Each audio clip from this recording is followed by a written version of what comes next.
Si on produit pour avoir une meilleure vie, on ne va pas produire de manière à nous autodétruire. Ils veulent être plus forts que la planète, donc ça va pas bien. Notre maison brûle. How dare you! Les chroniques du Hérisson. Nous ne sommes pas la solution, nous sommes le problème. Une émission proposée par la Frapna. Bonjour à toutes et à tous. Alors nous sommes toujours aujourd'hui en compagnie de Alessandro Pignocchi, auteur et chercheur, pour parler entre autres d'attachement au milieu de vie, de liens d'affect entre vivants et non-vivants, de territorialisation des luttes. Vous écoutez donc la deuxième partie de cet entretien, puisque pour mémoire, la première partie a été diffusée le mois dernier et est actuellement réécoutable en replay sur le site de Fréquence 7, fréquence7.fr.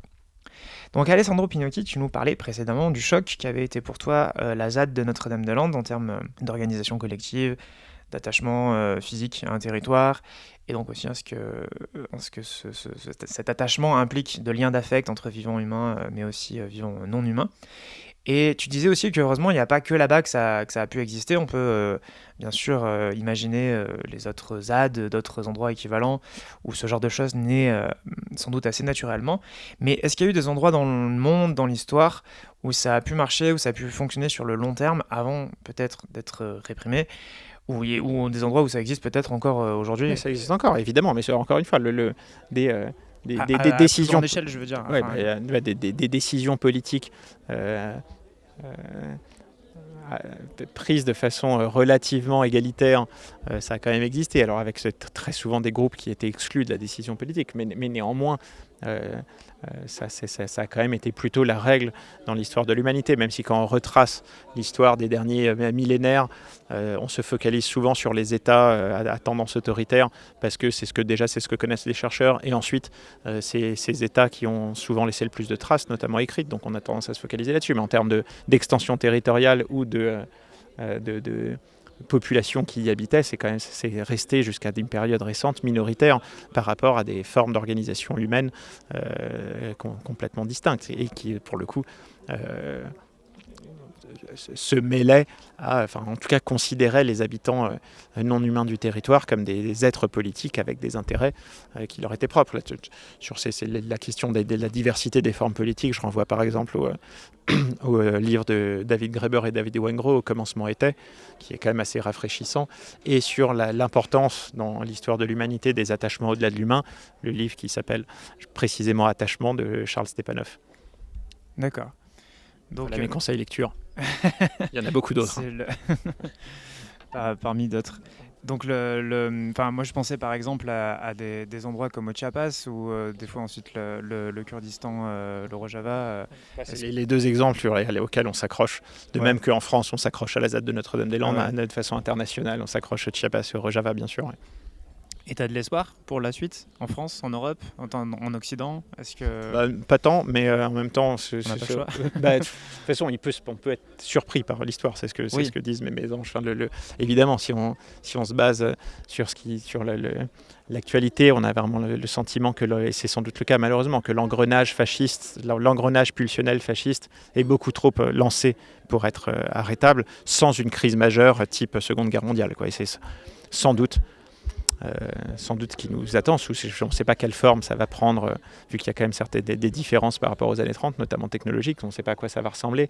Mais en tout cas, ça semble difficile d'inverser la tendance quand la mécanique fasciste est si bien lancée.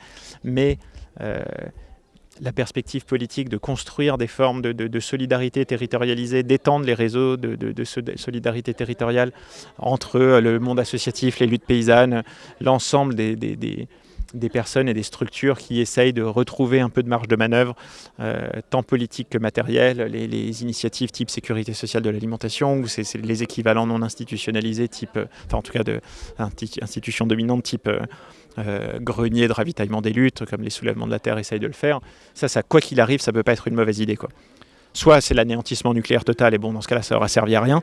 Mais en tout cas, quoi qu'il arrive, que ce soit des zones de résistance, des zones qui permettent de faire le dos rond pendant une période fasciste dure et de préparer la suite, dans tous les cas, c'est pas une mauvaise idée d'essayer de reprendre un peu prise sur les territoires d'une façon qui est antagoniste avec les attachements au territoire que propose le fascisme, vu que les projets réactionnaires, le territoire réactionnaire, c'est des liens au territoire dont tu hérites par le sang, par la famille, par les ancêtres, et donc c'est des liens qui visent à exclure. C'est ces liens-là qui font que dans beaucoup de villages français, tu continues à appeler l'étranger celui qui vient d'ailleurs, même si c'est peut-être le plus actif sur la revivification du territoire, ça reste le Parisien ou l'étranger. Et à l'inverse, les liens dont on est un certain nombre à penser et à espérer qui recèlent d'une puissance politique particulière, c'est des liens que tu construis par la participation à l'autonomie. Et donc c'est des liens qui visent à inclure et que de fait tu ressens sur les ZAD, ou si après une demi-journée à participer à un potager collectif, tu te sens chez toi, tu fais le territoire tien par le tissage actif de liens affectifs via la contribution à l'autonomie matérielle et politique du lieu, quoi. Par l'action finalement, plus que par Par la contribution. Ah oui, en tout cas, c'est pas des liens hérités, c'est pas des liens qui excluent, parce que c'est des liens que n'importe qui peut s'approprier à partir du moment où oui, tu contribues à la vie politique et matérielle du territoire. C'est la différence que tu mettais aussi tout à l'heure en début d'interview entre les idées et les initiatives politiques. Est-ce que on pourrait placer le fait le territoire duquel on hérite, auquel on est attaché à cause d'un idéal, et celui dans lequel on va vraiment s'impliquer personnellement, physiquement, du coup les deux... Je sais pas, ouais, bonne question, ça recoupe pas tout à fait la distinction entre idéalisme et matérialisme, mais en tout cas, là encore, c'est vrai que c'est les liens hérités, c'est vrai que c'est une idée puissante, et que le projet fasciste, encore une fois, capte si facilement les subjectivités sur cette base-là, en disant la modernité où l'axe de valeur économique l'emportait sur tous les autres a fait de vous des perdants, qui, aux yeux d'un monde mis en économie, fait de vous des êtres sans valeur. Nous, on va vous redonner une valeur parce que vous êtes nés là, parce que vous êtes des mecs, parce que vous êtes blancs. Donc des processus de validation de l'individu, des processus identificatoires qui... à la fois échappent à la valeur économique et ont cette espèce d'une forme de stabilité rassurante. Et donc l'objectif des mouvements de la gauche d'émancipation aujourd'hui, selon nous, c'est de proposer d'autres axes de validation qui à la fois sont indépendants de la valeur économique, mais qui sont aussi antagonistes aux formes de validation que proposent les projets réactionnaires. Donc en valorisant les capacités à l'autonomie, les capacités à se lier, pourquoi pas les savoirs naturalistes, et qui, soit dit en passant, sont un certain nombre de valeurs qui travaillent encore certaines strates des classes populaires, plus sans doute que la bourgeoisie culturelle urbaine, enfin, la valorisation de tous les savoir-faire manuels, de la capacité à l'autosubsistance alimentaire, la valorisation de formes de solidarité territorialisée,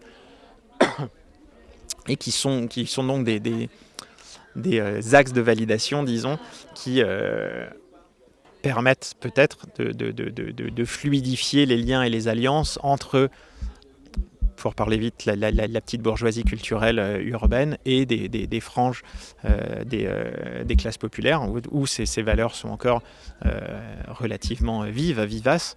Et cette alliance entre bourgeoisie culturelle urbaine et classe populaire rurale, ça semble quand même être un ingrédient intéressant pour un mouvement révolutionnaire impactant. Et puisque tu cites El Chiapas, de fait, c'est le cas au Chiapas. C'est quand même la rencontre entre des militants urbain et une population indigène, paysanne, qui disposait encore de savoir-faire et de capacités en termes d'organisation notamment, et évidemment d'autonomie matérielle beaucoup plus vive et solide que les urbains, quoi.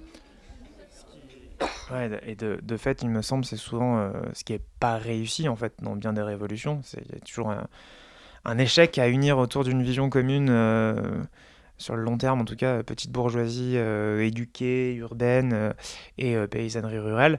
Je pense notamment à la révolution mexicaine au début du XXe siècle, mais où justement, ça avait une des causes des échecs de la révolution, ça avait été de ne pas réussir à faire cette liaison. Mais il y a sans doute plein d'autres exemples. Et là, au moins, au Chiapas, donc, ça a été réussi, cette liaison, ça a marché. Complètement. Et du coup, là, bon, vu le contexte, on se sent presque ridicule à dire des choses pareilles, mais en tout cas, l'espoir, c'est que se focaliser sur les liens d'attachement au milieu nourricier, au milieu de vie et à l'ensemble de ses habitants non humains, sachant qu'évidemment ces liens-là enrichissent aussi les liens entre humains qui habitent le territoire, qu'en se focalisant là-dessus, on va réussir cette liaison-là, quoi. C'est un peu déjà quand on parle de convergence des luttes, déjà il y a quelque chose d'intéressant que j'ai l'impression que c'est assez nouveau, ça quand même, cette volonté de vouloir lier féminisme, écologisme, antiracisme, toutes les questions queer, anti-validistes justement, ça donne de l'espoir aussi, non ? Sans doute que ça fait un moment que des liaisons, mais oui, c'est sûr que tous les après oui, comme tu le sais, c'est pas complètement évident et ce n'est pas et notamment comment tu fais le lien entre avec des franges des classes populaires, notamment rurales, notamment le monde paysan, sans lesquels évidemment on n'a pas la moindre chance de réussir une reterritorialisation des luttes, vu l'aisance, la facilité avec laquelle des initiatives, même pleines de bonnes intentions, sont reçues comme du mépris de classe.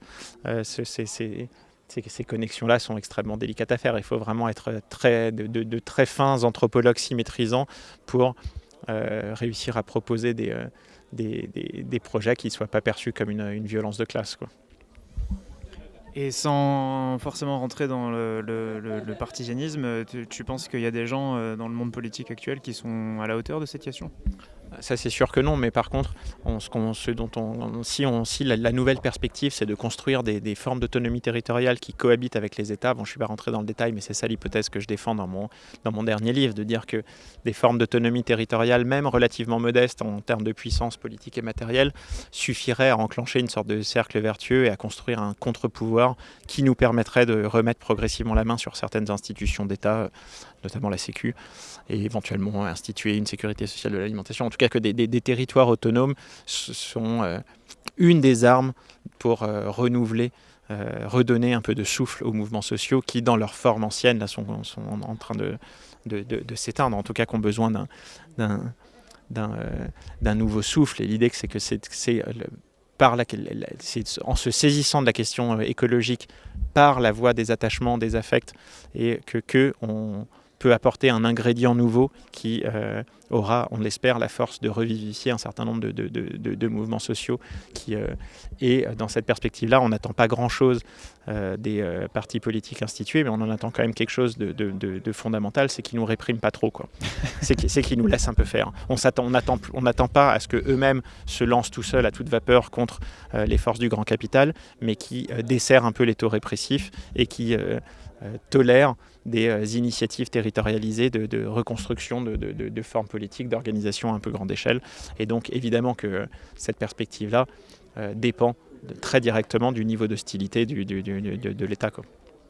Et donc ça c'est absolument pas une perspective politique qui incite à se désintéresser du jeu électoral, bien au contraire. C'est simplement, on en attend beaucoup moins, mais par contre c'est évident que chaque degré d'hostilité en moins dans le ministère de l'Intérieur vis-à-vis des initiatives territorialisées de ce type-là, c'est des marges de manœuvre gigantesques en plus pour nous, quoi. Donc en gros, ce que tu dis, c'est allez voter, mais ne faites pas que ça. Ah oui, c'est ça, c'est très banal. On va finir là-dessus, mais c'est d'une banalité consternante. Banal, mais c'est ce que je disais tout à l'heure, c'est que l'hypothèse territoriale permet de faire un peu de relire les deux hypothèses politiques majeures qu'on a à disposition quand on fait le constat de la fin de la social-démocratie, qui sont le renversement révolutionnaire et la prise de pouvoir par les urnes. C'est que l'hypothèse territoriale se nourrit de ces deux hypothèses-là, mais on attend moins. C'est-à-dire que d'une puissance révolutionnaire insurrectionnelle, on n'attend pas un renversement global des institutions, mais juste la capacité à faire suffisamment peur pour que les États soient contraints de desserrer qu'à certains endroits les mailles sur le territoire et de nous laisser un peu faire, et de la prise de pouvoir par les urnes. On n'attend pas une action politique décisive, même si, bon, si elle se produit, elle est la bienvenue. Mais en tout cas, on attend principalement qu'il ne nous réprime pas avec une passion trop débordante, quoi. Merci beaucoup Alessandro Pinocchi. Merci à toi. Pour nous avoir accordé cet entretien passionnant. Merci aussi bien sûr à celles et ceux qui nous écoutent et à qui je dis, comme d'habitude, rendez-vous le mois prochain pour une nouvelle chronique du Hérisson.